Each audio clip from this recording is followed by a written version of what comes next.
समीकरण को हल करने के लिए 3 मेथड मिले थे और उसमें से 2 बताए गए। तीसरा है ब्रज गुणनखंड विधि। इसके रूल्स को समझते हैं, इसके बाद प्रॉब्लम देखते हैं। ब्रज गुणन विधि से इसमें 2 चर रैखिक समीकरण होने चाहिए। पहला मान लिया a1x b1y plus c1 equal 0, a2x plus b2y plus c2 equal 0। जब भी हमें रैखिक समीकरण को हल करना होगा और वो भी ब्रज गुणन विधि से, तो आसान तरीका है ये।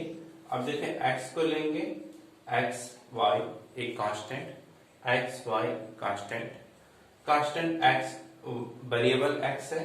जब x को लेते हैं तो ऐसे ढकते हैं, तो आया b1 b2 और c1 c2, ऐसे ही यहाँ पे रख दीजिए। ओके, यदि ये साइन माइनस है तो माइनस के साथ रखेंगे, प्लस है तो प्लस तो रहेगा ही। अब देखिए y को जब लेंगे तो इसमें हम उलट के रखते हैं। पहले हम इसको रखते हैं यहाँ पे और इसको पीछे। अब हम जब c1 कांस्टेंट को लेंगे तो ये ढक देंगे तो ये बचेगा। अब देखिए ये दोनों ऐसे ढक रख दीजिए, a1 a2 b1 b2। Clear. अब आगे चलते हैं। हमेशा मल्टीप्लाई पहले इसमें करते हैं फिर इसमें करते हैं। मल्टीप्लाई करेंगे b1 c2 b2 c1। अब इसमें मल्टीप्लाई करेंगे c1 a2 minus a2 a1।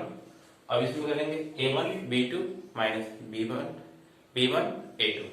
अब ये आपका सॉल्व हो जाएगा। आइए इसका रूल देखते हैं, कुछ problem.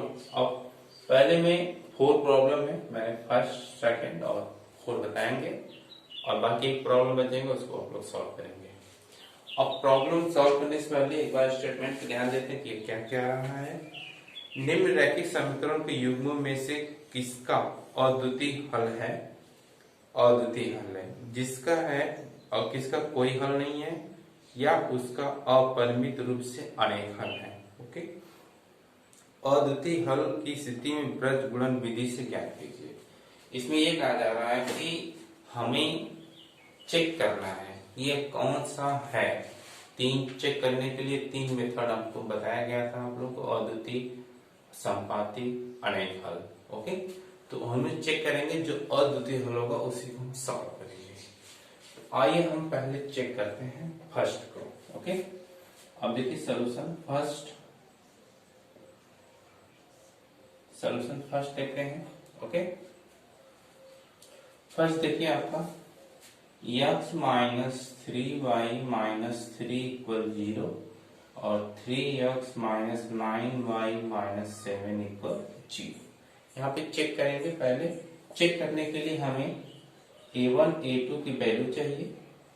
a1 equal 1, b1 equal 3 और c1 इक्वल माइनस भी लेंगे। ओके, और a2 इक्वल 3 और b2 इक्वल माइनस 9 और c2 इक्वल माइनस 7। ओके, अब इसको चेक करेंगे। 1/3 equal minus 3 by minus 9। Okay, अब देखिए माइनस 3 अपॉन माइनस 7, ये कैंसिल, ये भी कैंसिल और ये कैंसिल होगा 3 होगा। तो 1/3 इक्वल 1/3 और इज इक्वल टू नॉट 3/7। जब ये बराबर 2 बराबर और 1 बराबर नहीं होता है तो इसको अद्वितीय तो कहते नहीं है, तो इसको हम कहेंगे यह है संपाती। यह लाइन क्या है? संपाती है। जब ये संपाती है तो इसका कोई हल नहीं होगा, तो लिख सकते हैं इस समीकरण का कोई हल नहीं है। ओके, कोई हल नहीं, यानी हम इसको नहीं सॉल्व करेंगे। यहाँ पे हम सॉल्व नहीं करना है, यहाँ पे हमें नहीं सॉल्व करना है क्योंकि हमें सिर्फ अद्वितीय का हल सॉल्व करना है, इसीलिए आपका कंप्लीट हो गया। आइए चलते हैं नेक्स्ट देखते हैं।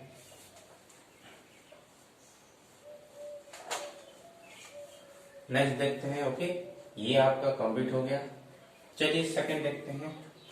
सेकंड, अब सेकंड से सेकंड सॉल्यूशन मैं यहां से डायरेक्ट लेता हूं, नहीं लिख देता हूं। अब ये पहले इधर कर लेते हैं -5। ओके, राइट साइड नहीं करते हैं। और 3x plus 2y minus 8 equal 0 अब देखिए यहाँ पे A1 है 2 और B1 है 1, C1 है -5 और A2 है 3 और B2 कितना है 2 और C2 कितना है -8। पहले हम चेक करेंगे। चेक करने के लिए अब देखिए 2/3 इक्वल 1/2।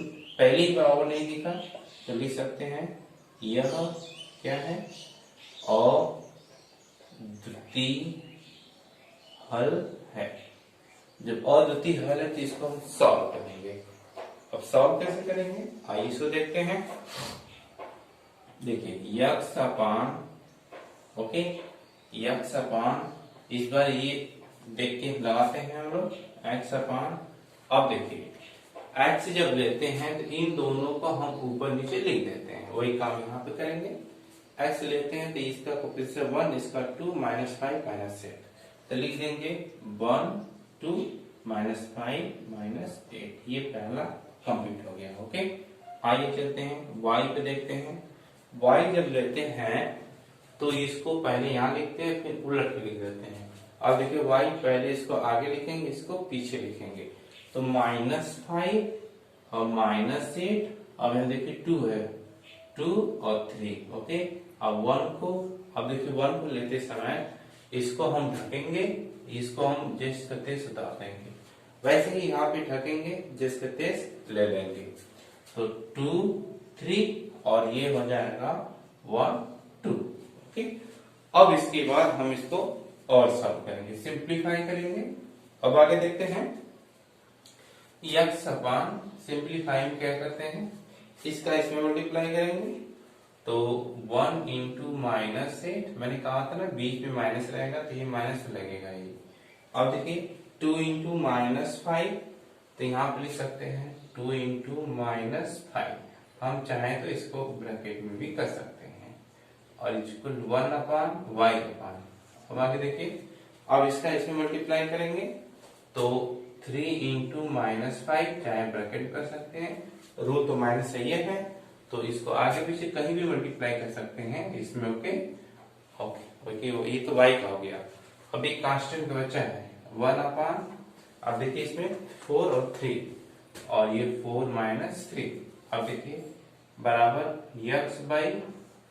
अब देखिए ये -8 है और ये क्या है +10। 5 2 जा 10 +10 हो जाएगा। ओके अब ये देखिए y है। अब ये -15 और ये माइनस माइनस प्लस हो जाएगा मल्टीप्लाई होगा 16 और ये देखिए 1 अपान 1। ओके अब देखिए ये सब्ट्रैक्ट होगा तो x बाई कितना होगा 2 और ये सब्ट्रैक्ट होगा तो y बाई 1 और ये 1 ही होगा। अब इसको लेने के लिए इसके बाद आगे देखते हैं। आगे हम देखते हैं ये भी देख लेते हैं नीचे। ओके अब देखिए इन दोनों को एक साथ लेंगे, इन दोनों को एक साथ x बाई 2 इक्वल 1 तो x इक्वल कितना होगा 2। इसी तरह y अपान 1 इक्वल 1 बाई 1 तो y इक्वल 1। ये आपका आंसर। अब इसको हम वेरीफाई भी कर सकते हैं। वेरीफाई करने के लिए और देखिए x की वैल्यू 2 है y की वैल्यू 1 है, यहाँ पे 2 2 या 4 और ये 1 1 5 5 5 0। अब यहाँ पे रख दीजिए 2 x की वैल्यू 2 है 3 2 या 6 और ये 1 है y 6 और +2 8 8 से 0 सब क्लियर। आगे एक और देखते हैं। ओ थर्ड तो हो गया।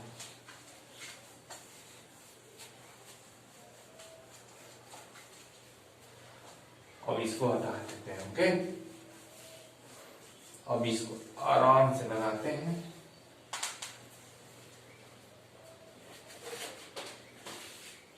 एक 4 देखिए इसी का 4 x minus 3y minus 7 equal 0 3x minus 3y minus 15 equal 0।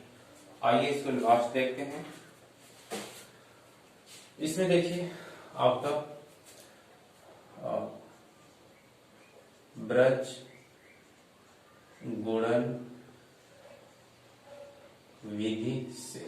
अब देखिए x बाई, ओके, अब मैंने कहा था ना x, इसको दोनों को कोफिशिएंट एक साथ लेंगे, तो आप देखिए यहाँ पे लिखेंगे -3 साथ में माइनस, यहाँ पे भी -7 -15, ओके।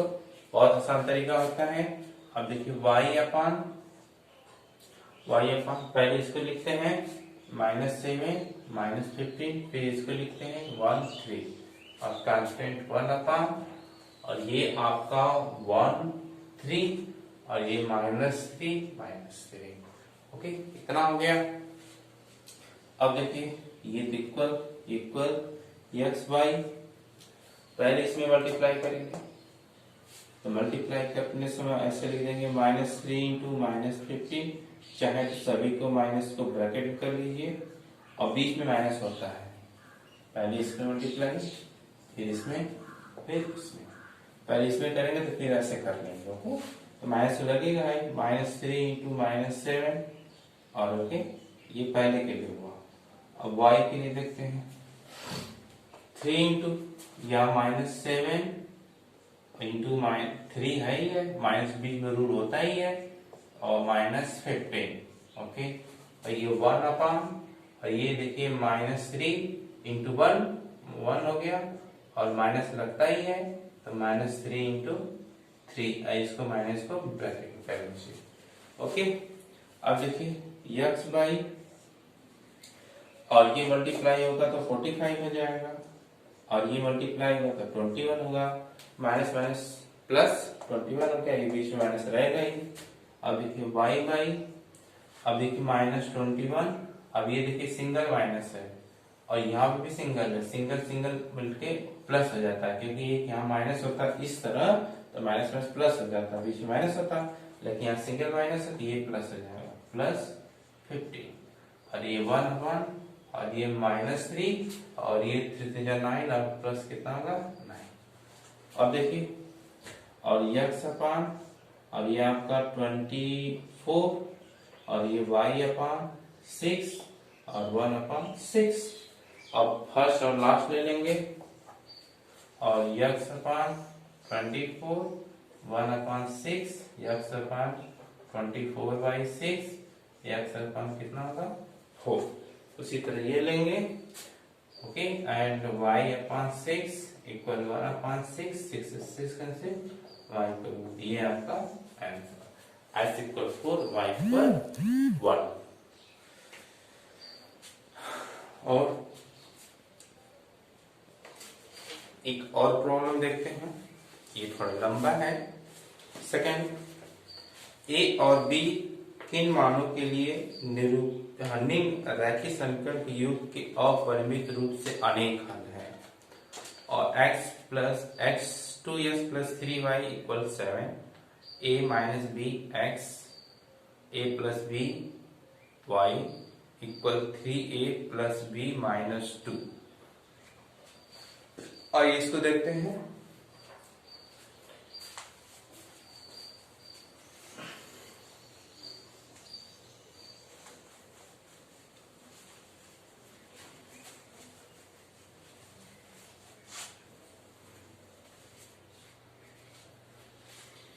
देखिए आपका सेकंड प्रॉब्लम नंबर सेकंड है। सेकंड में दो प्रॉब्लम है, एक मैं सॉल्व करूंगा, दूसरा बहुत आसान, उसको आप सॉल्व कीजिएगा। फर्स्ट है, देखिए आपका 2x प्लस 3y इक्वल 7, और a minus B X plus a plus B Y equal 3a plus b minus 2। ठीक, इससे हमें a और b की वैल्यू फाइंड करना है, a और b की वैल्यू फाइंड करना है, और ये कहा जा रहा है कि ये अपरिमित रूप से अनेक हल है। ओके, अब देखिए ये आपका सॉल्यूशन भी है। ओके, देखिए यह समीकरण, इसमें ये समीकरण अपरिमित रूप से अनेक हल है, या अपरिमित रूप से अनेक हल है। जब अनेक हल है तो अनेक हल का कंडीशन a1/a2, b1/b2 और c1/c2 ये गिवन है, होता है, वैल्यू रखते हैं।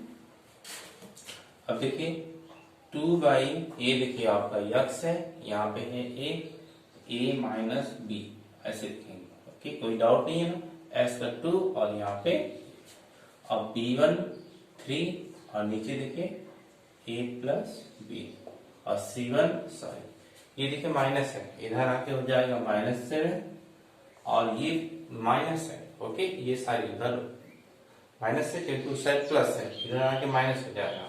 अब देखिए इधर आके माइनस ऐसे लगा देते हैं ब्रैकेट, जब ब्रैकेट पूरा इधर आएगा तो पूरे ब्रैकेट के साथ माइनस रहेगा, तो ऐसे हो जाएगा -2। ओके, क्लियर, पूरे ब्रैकेट लेफ्ट आएगा तो पूरा माइनस होगा एक साथ। अब ये माइनस माइनस कैंसिल हो जाएगा। अब इसको कुछ सॉल्व करना है, सॉल्व करके x और y की वैल्यू फाइंड करना है। फर्स्ट इसको सॉल्व कैसे करते हैं, इसका पेयर बनाते हैं, ये और ये। ओके, पेयर हम बनाएंगे, सॉल्व करेंगे। और समीकरण को सॉल्व करने के लिए दो लीनियर इक्वेशन की जरूरत पड़ती है, तो दो तो हम फर्स्ट और सेकंड थर्ड से ही ला सकते हैं, फर्स्ट और फोर्थ की जरूरत नहीं पड़ेगी, फर्स्ट और थर्ड की। तो हम कह सकते हैं कि 3 पेयर में से कोई भी 2 पेयर लेके हम इक्वेशन बना लेंगे। तो अब देखिए पेयर कैसे बनते हैं, अब देखिए ये, अब हम फर्स्ट और सेकंड को ले रहे हैं। ओके, और फर्स्ट और सेकंड को ले रहे हैं तो क्रॉस मल्टीपल करेंगे, तो 2a प्लस 2b इसमें मल्टीप्लाई होगा तो 3a माइनस b। ओके, मैंने यहाँ मल्टीप्लाई कर दिया, कि मैं चाहूँ तो ऐसे भी दे सकता हूँ, तो 2a प्लस 2b और 3a माइनस 3b। अब क्या करेंगे, ये देखिए 3 बड़ी है, इसको उधर लाएंगे, इधर लाएंगे, तो 2b प्लस 3b ऐड हो जाएगा। ओके, अब ये 3a और माइनस 2a, तो ये आपका 5a 5b। Okay, equal a, तो a इक्वल कितना होगा 5b, ये समीकरण नंबर 1। ओके, अब देखिए, अब हम फर्स्ट और लास्ट ले लेते हैं। अब ओके, कोई भी पेयर ले सकते हैं। अब 2 बचा है अभी, तो 2/a plus b equal 7/3a plus b minus 2। इसको हम सॉल्व करेंगे, क्रॉस मल्टीपल करेंगे, इसका इसमें मल्टीपल होगा 3a plus b minus 2 equal 7a plus b। Okay, और 6a और plus 2b minus 4 7a plus 7b। ठीक, अब देखिए ये इधर लाते हैं 6a और ये इधर आएगा तो 7b सॉरी 7a। ओके, और प्लस 2b इधर आएगा तो माइनस 7b और माइनस 4 इक्वल 0 है। सब्ट्रैक्ट होगा तो माइनस a हो जाएगा, और ये सब्ट्रैक्ट होगा तो माइनस 5b होगा और माइनस 4 इक्वल 0। सब में माइनस कॉमन है, a plus 5b plus 4 equal 0। अब हो गया समीकरण नंबर सेकंड। अब देखिए ये तो सीधे a का वैल्यू निकला हुआ है, तो कर सकते हैं कि इसको सब्स्टिट्यूट कर देंगे, वैल्यू सब्स्टिट्यूट कर देंगे तो यह जिसको विस्थापन विधि बोलते हैं। ओके, तो अब देखिए a का ऐसे लिखते हैं, a बराबर 5b का मान समीकरण नंबर सेकंड में रखने पर वैल्यू रखेंगे, तो ये हो जाएगा 5b। ओके, और यहाँ पे ये भी 5b और प्लस 4 इक्वल 0, प्लस 4 इक्वल 0 और 3a। Okay, 5 10 5b। यहाँ देखते हैं कुछ मिस्टेक हो रहा है क्या, एक बार क्रॉस चेक करते हैं। ये आपका है a 3a प्लस 7 और ये प्राइस भी 3a माइनस 2। आइए एक बार और देख लेते हैं, इसके बाद देखते हैं 3a plus 2a plus 2x plus 3y equal 7, a minus bx, a plus by और ये वैल्यू अनेक हालत इक्वल होगा 2 अपॉन ये 3 अपॉन ये 7 अपॉन ये हो जाएगा। ओके, अब फर्स्ट और सेकंड को हमने लिया, क्रॉस मल्टीपल करेंगे 2b, इसमें करेंगे 3, 2a plus 2b 3a minus 3b और ये 2b है और देखिए इस पे जाएगा प्लस हो जाएगा, उधर जाएगा माइनस हो जाएगा, सब्ट्रैक्ट अगेन 5b। अब देखिए इसमें तो ये देखिए आपका 2 अपॉन a माइनस b है, मैंने यहाँ पे प्लस लिया है तो ये आपका मिस्टेक होगी। आइए इसको फिर से देखते हैं और ये यहाँ से देखेंगे हम लोग। अब देखिए ये और ये आपका माइनस है, ये माइनस है तो आप हो जाएगा माइनस 7b, यहाँ पे माइनस 7। ओके, अब हो जाएगा सही 6a minus 7a plus 2b plus 7b minus 4 equal 0। Okay, ये आपका माइनस 7 और ये उधर जाएगा तो 6 और ये हो जाएगा तो प्लस, तो ये माइनस ए हो जाएगा और ये 9b और माइनस 4 इक्वल 0। दोनों में माइनस कॉमन ले लेंगे तो उस साइड जाएगा प्लस हो जाएगा, तो माइनस 9b और प्लस 4 इक्वल 0। सॉरी, देखिए माइनस कॉमन लेंगे plus, minus common plus, minus common plus, अब पूरे माइनस 0 कर जाएगा 0। अब a की वैल्यू इसमें पुट करेंगे। अब देखिए a बराबर 5b का मान समीकरण नंबर सेकंड में और रखने पर रखेंगे। अब देखिए यहाँ पे 5b और माइनस 9b और प्लस 4 इक्वल 0, ये सब्ट्रैक्ट करेंगे तो कितना होगा माइनस 4b और प्लस 4 इक्वल 0, तो 4b इक्वल 4 से 4 कैंसिल, b इक्वल 1, 3 इक्वल 1 हो गया। और b की वैल्यू समीकरण नंबर 1 में रख दीजिए। अब a इक्वल 5b और a इक्वल 5 इंटू 1, तो a इक्वल 5 और b इक्वल कितना आ गया 1 है। इस तरह हम सॉल्व करेंगे। और सेकंड में, इसके सेकंड में कहा जा रहा है कि इक्वेशन दिया गया है और इसमें कहा जा रहा है कि सेकंड में सममित है। ओके, जब सममित होता है तो ये कंडीशन लागू होता है a1 upon a2 b1 upon b2 not equal c1 upon c2, ये इक्वल नहीं होता है। जब ये इक्वल नहीं होता है तो सेकंड में पूछा जा रहा है, इन दोनों का मत लीजिएगा, सिर्फ इसी को लीजिएगा, इसी को सॉल्व कर दीजिएगा और k के फॉर्म में है तो k का आंसर आ जाएगा, वो आप लोग करेंगे। आइए देखते हैं एक बार और इसको। देखिए अनेक हल है तो सब बराबर लेंगे। अब पहले सेकंड को लेंगे तो a के फॉर्म या b के फॉर्म में ला देंगे, कोई भी ले सकते हैं, फर्स्ट थर्ड या सेकंड थर्ड भी ले सकते हैं। फर्स्ट थर्ड मैंने लिया है, इसको सॉल्व किया तो इजी वे में क्वेश्चन आ गया है। इसको वैल्यू पुट कर सकते हैं, पुट कर देंगे। आप प्रतिस्थापन या विलोपन जो भी अप्लाई करना चाहते हैं कर सकते हैं, यहाँ पे कोई शर्त नहीं है। वैल्यू पुट करेंगे, ए और बी की वैल्यू फाइंड हो जाएगी। थर्ड प्रॉब्लम भी आप लगाएंगे क्योंकि वो बहुत आसान है। उसमें ये कहा गया है कि आइए देखते हैं, उसको एक बार लिखते हैं, थर्ड प्रॉब्लम क्लियर हो जाएगा। थर्ड है, देखिए 8x plus 5y equal two plus 2 है और एक और है इसके साथ 3x प्लस 2y इक्वल 4। ये देखिए आपका थर्ड है, ये थर्ड प्रॉब्लम है। इसमें कहा गया है कि इसको ब्रज गुणनखंड विधि से और विलोपन विधि से सॉल्व कीजिए। इनमें से कौन सा अच्छा मेथड है ये पूछा गया है। तो इसको ब्रज गुणनखंड विधि से भी सॉल्व करेंगे आप लोग, विलोपन से भी सॉल्व करेंगे। Thanks for watching, like and